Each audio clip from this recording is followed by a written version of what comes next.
Hello students, welcome back. త్వరలో inter 10 ఫలితాలు అయితే విడుదలవ్వనున్నాయి. సో వీటికి సంబంధించిన డీటెయిల్స్ అనేది వీడియోలో చూద్దాం. ఇంటర్ జవాబు పత్రాల మూల్యాంకనం అయితే పూర్తయింది. అలాగే ఒక పేపర్ మూల్యాంకనం కూడా 8వ తేదీలోపు అయితే ముగియనుందని చెప్తున్నారు. సో వీలైనంత త్వరగా రిజల్ట్స్ అయితే రిలీజ్ చేస్తారు. ఎందుకంటే ఎలక్షన్ కాబట్టి ఎలక్షన్ ముందుగా రిలీజ్ చేయడానికి అయితే చూస్తున్నారు. సో ఇక్కడ మీరు చూడొచ్చు, త్వరలో ఇంటర్ 10 ఫలితాల విడుదల. ఇది మనకి సాక్షి పేపర్లో అయితే రావడం జరిగింది. సో మెయిన్ పాయింట్స్ అయితే మీకైతే చెప్తాను. సో ఎన్నికల నేపథ్యంలో ముందుగా ప్రకటించే అవకాశం ఉంది. సో ఎన్నికల నేపథ్యంలో మనకి రిజల్ట్స్ అనేది ముందుగా వచ్చే అవకాశాలు అయితే ఉన్నాయి. నేటి నుంచి ముగియనున్న అంటే ఇంటర్ మూల్యాంకనం అయితే పూర్తయిపోయింది. 4 రోజుల్లో 10 పేపర్లు కూడా పూర్తయిపోతాయి. అంటే కొంచెం ఒక 4 డేస్లో 10th క్లాస్ యొక్క పేపర్ మూల్యాంకనం కూడా పూర్తయిపోతుంది. సో మనకి రిజల్ట్స్ అనేది రిలీజ్ చేయడానికి చాలా అవకాశాలు అయితే ఉన్నాయి.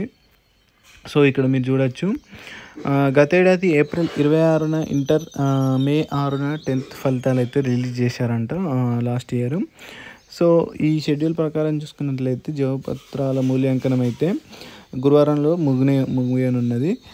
సో ఈ నెల 12వ తేదీ నాటికి ఇంటర్మీడియట్ ఫలితాలను వెల్లడించే అవకాశం అయితే ఉన్నట్టు తెలుస్తుంది. సో మీరు ఇక్కడ చూడొచ్చు, ఈ నెల 12వ తేదీ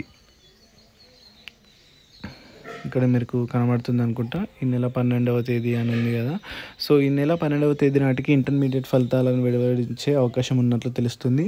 ఏప్రిల్ 1వ తేదీన ప్రారంభమైన 10వ తరగతి మూల్యాంకనం కూడా ఈ నెల 8వ తారీఖు పూర్తవుతుందంట. సో దాన్ని కూడా వెంటనే రిలీజ్ చేసే అవకాశం అయితే ఉంది. సో ఇది అయితే ఇక్కడ చూడొచ్చు మీరు, లాస్ట్కి ఏప్రిల్ 26న 22, 23 లాస్ట్ ఇయర్లో మనకి ఏప్రిల్ 26న 10th ఫలితాలు, అలాగే మే 6న ఇంటర్ 10th ఫలితాలను విడుదల చేశారు. ఏప్రిల్ 26న ఇంటర్ ఫలితాలను విడుదల చేశారు. సో మీరు ఇక్కడ చూసుకుంటే ఒక 10 days గ్యాప్లోనే మనకి 2 రిజల్ట్స్ అయితే వచ్చాయి కదా. సో ఇక్కడ కూడా మనకి ఏప్రిల్ 12th అంటే ఏప్రిల్ 22 ఆ టైంలో మనకి 10th రిజల్ట్స్ అయితే రావడం జరుగుతుంది. సో ఇది అయితే అప్డేట్ అయితే. సో ఛానల్ని తప్పకుండా సబ్స్క్రైబ్ చేసుకోండి, వీడియోని తప్పకుండా లైక్ చేయండి. Thank you.